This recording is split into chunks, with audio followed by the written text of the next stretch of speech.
শুভ সন্ধ্যা। সন্ধ্যা হতে চলেছে প্রায়। আমি আবার আপনাদের কাছে এসেছি আকুপ্রেশারের ইয়ে নিয়ে। এখন আমার একটা কথা হলো, আপনাদের প্রীতি, শুভেচ্ছা, ভালোবাসা, নমস্কার সব জানিয়ে আমি আবার কিছু বলবো আমি আকুপ্রেশার সম্বন্ধে। দেখুন, আমরা ছোটোবেলা থেকেই একটা কথা জেনে এসেছি যে prevention is better than cure. এটা সকলেই জানেন আপনারা। কিন্তু আমার কথা হলো, এই প্রিভেনশন কথাটা রোগ মুক্তি, রোগাক্রান্ত না হয়ে রোগাক্রান্ত হয়ে ওষুধ খেয়ে রোগ মুক্তি হওয়ার থেকে আমি যদি অসুস্থ না হই সেটা ভালো নয় কি? সেটা করতে হলে তখন আপনারা হয়তো মানুষের প্রশ্ন উঠবে এখন, তাহলে সেই উপায়টা কি, সেই কৌশলটা কি, যে ওষুধ না খেয়ে কীভাবে লোকে সুস্থ থাকে? আমি বলবো কৌশল হলো বা আসল কারণ হলো স্বাস্থ্য সচেতনতা। প্রায় 5,000 বছরের পুরনো চাইনিজ চিকিৎসা পদ্ধতি অবলম্বন করে পৃথিবীর বহু দেশ এই পদ্ধতিতে চিকিৎসা করে সুস্থ থাকার উপায় অবলম্বন করেছে, কিন্তু এবং স্বনামধন্যও হয়েছে, যেমন চীন, জাপান, কোরিয়া, এরকম আরও নানান দেশ। প্রথমত এখন প্রশ্ন হলো, রোগ সংক্রামক বা রোগ জীবাণু থেকে আমরা কি করে সুস্থ থাকবো? চারিদিকে তো জীবাণু ছড়াছড়ি, কি করে থাকবো? এখন এইটা হলো, আমরা কি করে নিজের স্বাস্থ্যটাকে প্রোটেক্ট করব, বলে প্রিভেনশনটা কিভাবে করব? সেটা হলো, 1 নম্বর হলো নিউট্রিশিয়াস ফুড, সুষম পুষ্টিকর আহার। 2 নম্বর হলো এক্সারসাইজ, ব্যায়াম, প্রতিদিন একটু এক্সারসাইজ বা ব্যায়াম করা উচিত। 3 নম্বর হলো সাউন্ড স্লিপ। 4 হলো হেলদি মাইন্ড। অ্যান্ড কথা হলো, নিউট্রিশিয়াস ফুডকে আমরা সবাই পাচ্ছি এখন বর্তমান যুগে। নিউট্রিশিয়াস ফুড যত ভালো ভালো আপনি জিনিস আনুন না কেন, সেটা যে একদম নিউট্রিশিয়াস হবে আপনি কি বলতে পারেন? একদম মাথা ঠুকে যেটা নিউট্রিশিয়াস হবে। তারপরে হলো এক্সারসাইজ। অনেকে, বেশিরভাগ লোকই দেখুন এক্সারসাইজ করবে বলে, কিন্তু কিন্তু করে না। অন্তত আমার মনে হয় 1 ঘন্টা এক্সারসাইজ সবারই করা উচিত। এই 2 নম্বর গেল। 3 নম্বর সাউন্ড স্লিপ।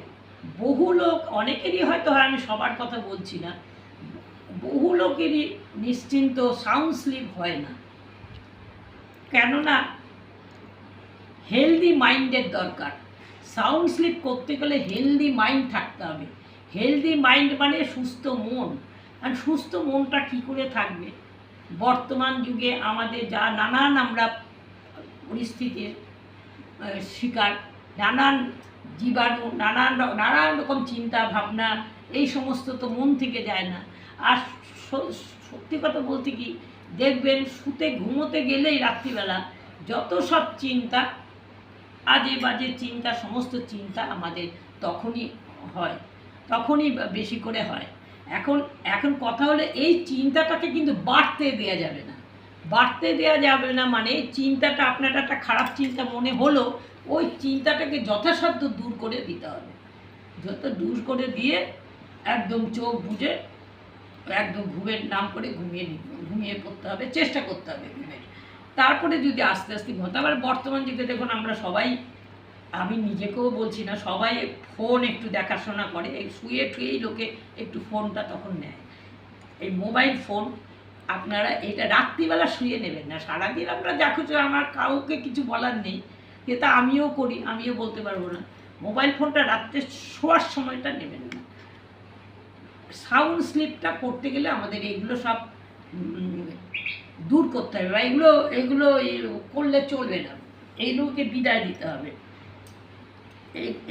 হোমিও দর্শন, আমি দর্শন থেকে একটা কথা বলতে চাই। 37 নম্বর সূত্রে বলা আছে, মানব দেহের উপর ক্রমাগত অ্যান্টিবায়োটিক ওষুধ প্রয়োগের ফলে স্থিতিশীল ব্যাধি কিছুকাল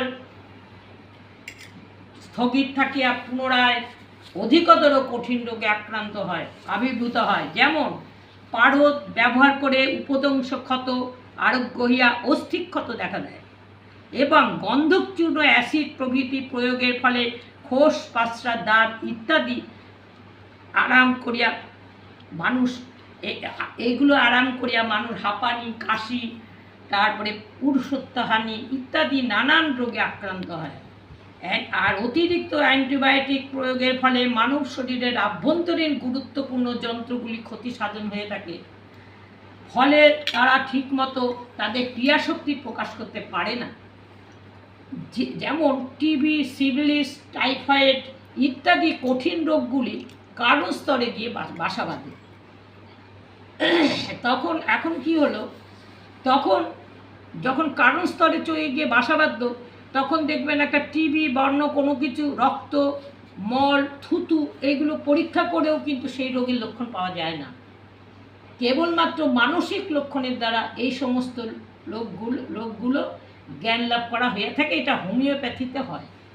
কিন্তু এটা আবার ইংরেজিতেও বলা যেতে পারে দি action of antibiotic medicine of human body is not sophist thing, because the patient get relief temporary, but later on as another disease may affect the body. As for example, syphilitic patient may get relief temporary, but in future various type of skin diseases. সমস্ত দিক পর্যালোচনা করে আমরা এই সিদ্ধান্তে উপনীত হই যে আকুপ্রেশার বা আকুট পয়েন্ট ট্রিটমেন্ট চিকিৎসাটা কিন্তু খারাপ নয়। এটা সকলেই একটা অল্টারনেটিভ মেডিসিনের মধ্যে সবাই ধরেছে। অল্টারনেটিভ মেডিসিনের মধ্যে এই চিকিৎসাটা কিন্তু সেরকমভাবে ধরা চলে না। এই কারণে চলে না, এটা কিন্তু সমস্ত আমাদের নানা রকমভাবে পড়াশোনা করে নানা রকম পরীক্ষা নিয়ে। অ্যালোপ্যাথিতে যেমন ডাক্তারি পড়তে হলে আপনার অ্যানাটমি, ফিজিওলজি বা গাইনোকোলজি সমস্ত কিছু পড়তে হয়, এতেও কিন্তু সব পড়তে হয়, তবে এর চিকিৎসা পদ্ধতিটা অন্যরকম। যেমন এর থেরাপি আছে, আকুপ্রেশার থেরাপি 3টে থেরাপি। একটা হলো ম্যাগনেট থেরাপি, ম্যাগনেট দিয়ে আপনার চিকিৎসা করতে হয়। ম্যাগনেট পয়েন্ট আছে, সেই পয়েন্ট অনুযায়ী বসে ম্যাগনেট দিয়ে চিকিৎসা করতে হয়। আরেকটা আছে কালার থেরাপি। কালার, কোন রোগে কোন কালার আপনাদের যেমন বলবেন, বা কালার দিয়ে আবার কি অসুখ ঠিক হয়? হ্যাঁ, আমাদের শরীরের ভিতরে বায়ো ইলেকট্রিসিটি আছে।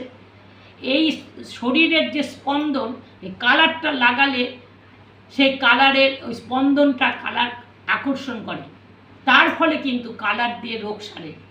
এবার এরপরে হলো সিস থেরাপি। সিস থেরাপি মানে ধরুন রান্নার আমাদের ফোড়ন যত আছে, মেথি, জিরে, তারপরে দেখুন কালো জিরে, তারপরে এমনি মটর, ছোলা, যেগুলো আমরা ঘুগনি টুগনি বানিয়ে খাই, এইগুলো নানানটা দিয়ে চিকিৎসা, এটাকে বলে সিস থেরাপি। এই থেরাপি দিয়ে চিকিৎসা করে আমি এখন হয়তো বলবেন আপনি এগুলো একেবারে সেরে যায় বলতে পারবেন, আপনারা হয়তো বলবেন। আমি কোনো প্রতিজ্ঞাবদ্ধ হতে পারবো না যে এই চিকিৎসা করে গেলে সব সেরে যাবে। তবে বেশিরভাগ মানুষই যেভাবে চিকিৎসা করতে বলা হয় তারা করে না, এর ফলে ভালো হয় না। একটু যদি মনোযোগ দিয়ে অন্তত আপনারা 15টা দিন দেখেন এক নাগারে ওই সিডসগুলো লাগিয়ে, তাহলে কিন্তু আপনি ফল পাবেন। আমি এইটুকু বলতে পারি, এর থেকে বেশি আমি বলতে পারি না। আমি এখন সেরকম বড় কেউ আমি নই। আমি এগুলো নিয়ে পড়াশোনা করছি, বহু বছর ধরে ঘাটাঘাটি করছি, পেশেন্ট দেখছি। আমি এইটুকু বলতে পারি, আপনারা যদি যেরকম বলা হবে সেই রকম যদি ভাবে আপনারা চিকিৎসা করেন, তাহলে কিন্তু আপনারা অনেকটা ভালো থাকবেন বা ভালো হবেন। তাহলে আর আমাদের হট করে একটা রাত বিরেতে কিছু হলো, তাহলে আমাদের একটা অত হসপিটাল দৌড়াতে হবে না। অনেক গাঁওগঞ্জে আছে দেখুন ডাক্তারবাবু থাকেন না, অনেক গ্রাম আছে, অনেক আছে, কোনো ডাক্তার পাওয়া যায় না রাত্রিরে। সেই সব জায়গায় কী করবে লোকেরা? তারা যদি এই থেরাপিটা শিখে রাখে আর কটা জিনিস একটু ঘরে রেখে দেবে, এটা সব থেকে কম চিকিৎসা, কম পয়সার চিকিৎসা।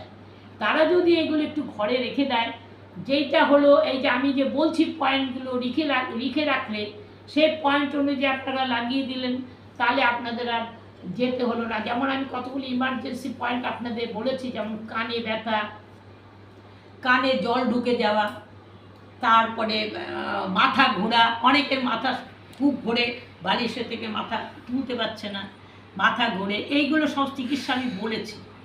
এই সমস্ত ইমার্জেন্সি ট্রিটমেন্টগুলো যদি আপনারা বাড়িতে রেখে যদি রাখেন, নিজে নিজে করেন, নিজের চিকিৎসায় নিজে করবেন। আপনি মনে করুন আপনিই ডাক্তার, চিকিৎসা করবেন, তাতে কী হয়েছে?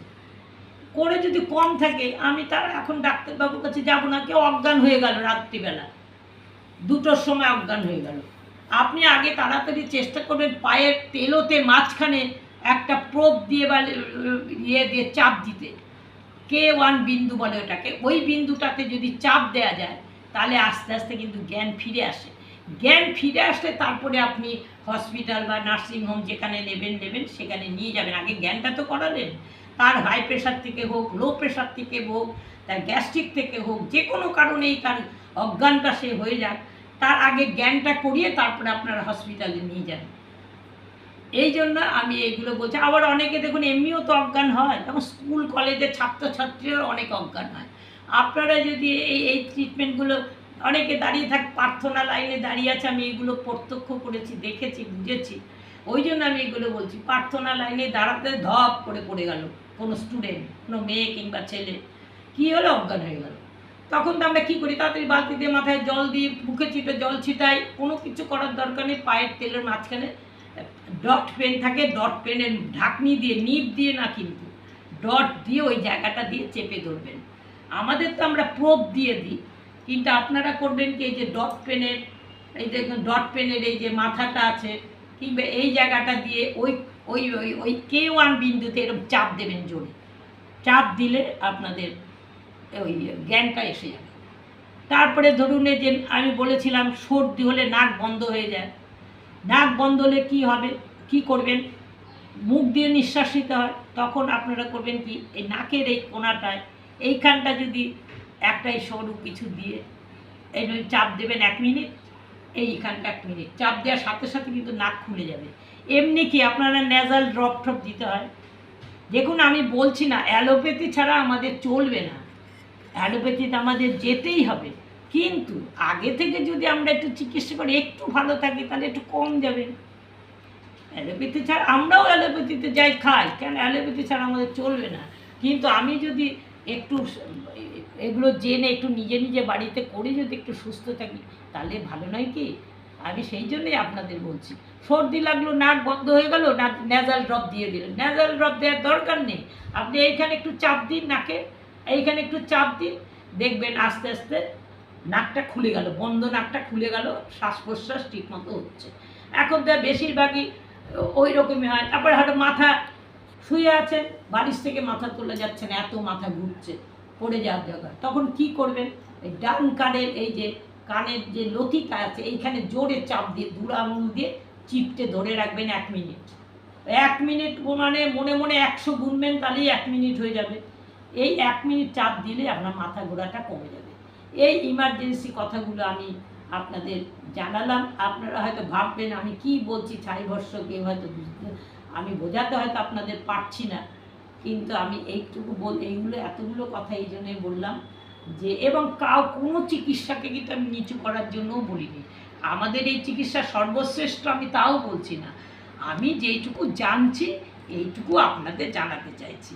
অ্যালোপ্যাথি ডাক্তারবাবুরা ছাড়া আমাদের তো চলবে। আমি নিজেও তো অ্যালোপ্যাথি দেখাই, কোনো দরকার হলে, আমাদের ইমার্জেন্সি হলে আমাকে দেখাতে হবে, ওনারা ছাড়া আমাদের চলবে না। কিন্তু আমি বলছি এইগুলো করে নিজেরা যদি একটু ভালো থাকেন, তাহলে আমার ভালো লাগবে যে আমি এই চিকিৎসাটা চাই, আমার দেশের সমস্ত লোক এটা শিখে নিজেরা নিজেদের স্বাস্থ্যটাকে একটু ঠিক রাখুক। এই জন্য এগুলো এখন আমি 3-4টে পয়েন্ট আপনাদের চিকিৎসার কথা আমি আপনাদের বলছি। এটা আপনারা একটুখানি শুনে একটু যদি লিখে রাখেন, তাহলে আপনাদের সব থেকে ভালো হয়। চিকিৎসা বলছি ব্যাকএক, মানে পিঠে ব্যথা, পিঠে বা কোমরে ব্যথা। কোমরে ব্যথা অনেক লোকেরই আছে, পিঠে ব্যথাও অনেক সময় হয়। তাহলে কি করবেন? হলে বোথ থাম মানে বুড়ো আঙুল, বোথ থাম বাদ জয়েন্টে মেথির পট্টি লাগাবেন। মেথির পট্টি আমি আপনাদের আগে দেখিয়েছি। সেই রকম মেথি একটা টেপে তুলে মেথির পট্টিটা এই বাদ জয়েন্ট মানে প্রথম জয়েন্টে, প্রথম ইয়েতে লাগিয়ে দেবেন। আর বোথ ইন্ডেক্স ফিঙ্গার, শুধু থাম্বে লাগালেই হবে না, দুটো থাম্বেই আপনার ওই মেথির পট্টি মেথি টেপে তুলে নিয়ে লম্বা করে 2 লাইন দেবেন, দিয়ে ম্যাক্রো টেপে তুলে নেবেন, তুলে নিয়ে এইখানটা লাগাবেন, লাস্টের পয়েন্টটা লাগাবেন। তাহলে এই লাগানো হলো দুটো থাম্বে। আবার বোথ ইন্ডেক্স ফিঙ্গার, দুটো ইন্ডেক্স ফিঙ্গারেই পিত্ত জয়েন্ট মানে মাঝের জয়েন্টটা, এই মাঝের জয়েন্টটাতে লাগাবেন। তাহলে হলো এই বুড়ো আঙুলের একদম শেষের জয়েন্টটা আর ইন্ডেক্স ফিঙ্গারের এই সেকেন্ড এইটা, এই মাঝের এই জয়েন্টটা, এই দুটো জায়গায় মেথির পট্টি আপনারা ভালো করে যদি লাগিয়ে দেন, তাহলে কিন্তু আপনাদের এই যে পিঠে ব্যথা, মাজায় ব্যথা, এগুলো কিন্তু অনেকটা কমে যাবে। আপনি নিজে লাগিয়ে পরীক্ষা করে দেখুন। অনেকেই তো পিঠে ব্যথা শুতে পারে না, ব্যথা অ্যালোপ্যাথি ওষুধ ছাড়া চলবে না, কিন্তু দেখুন এগুলো একটু করে দেখুন না, যদি একটু কমে তাহলে তো আমার খুব ভালো লাগবে। আমাদের অনেক রিং টিং অনেক কিছু আছে, কিন্তু আমি রিং একদিন দেখিয়েওছিলাম, কিন্তু রিং আঙুলে অনেকের আঙুল অবশ হয়ে যায়, আঙুল ঝিনঝিন করে, কিছু ধরতে পারে না, তাদের জন্য আমার ফিঙ্গার রিং আছে। ফিঙ্গার রিংয়ে আমার ওইটা দিয়ে 5 বার করে এক একটা আঙুলে ম্যাসেজ করি, তাহলে কমে যাবে। হাতে রিং আছে, পুরো হাতে করলে আমার ফেরত পেশেন্ট আছে, ওনার বা হাতের এইখানটা ব্যথা, আমি হাতের রিং দিয়েছি, পায়ের রিং দিয়েছি, সমস্ত কিছু বললে ব্যথা আমি আগের থেকে অনেকটা কমে গেছে। এখন আবার আমি ওখানে ওনাকে মেথি স্ট্রিপ লাগিয়েছি, উনি খুব খুশি। উনি বললেন আমি সমস্ত ভারতবর্ষ ঘুরে এসেছি, এখন আমি এইটা করে দেখি। আমি করে দেখুন, এখন আমিও বলতে পারবো না যে এটা আপনার ডেফিনেটলি সেটা হবে, আমি চেষ্টা করতে বলছি, আপনারা চেষ্টা করে দেখুন, তাই ওনাকে বলেছি। তা যাক গিয়ে এটা হলো ব্যাকেক বললাম, একটা ব্যাকেকে বললাম যে বোথ থাম শেষের জয়েন্ট মেথির পট্টি, ইন্ডেক্স ফিঙ্গারের মাঝের জয়েন্টে মেথির পট্টি লাগাবেন, তাহলে পিঠে ব্যথা, মাজায় ব্যথাটা অনেকটা কমবে। 1 নম্বর গেলো। 2 নম্বর হলো, অনেকে দেখবেন খেয়ে উঠেছেন, কিন্তু এই বিকেলের দিকে বা আমাদেরকে ঢেকুর উঠছে, খুব ঢেকুর ওঠে,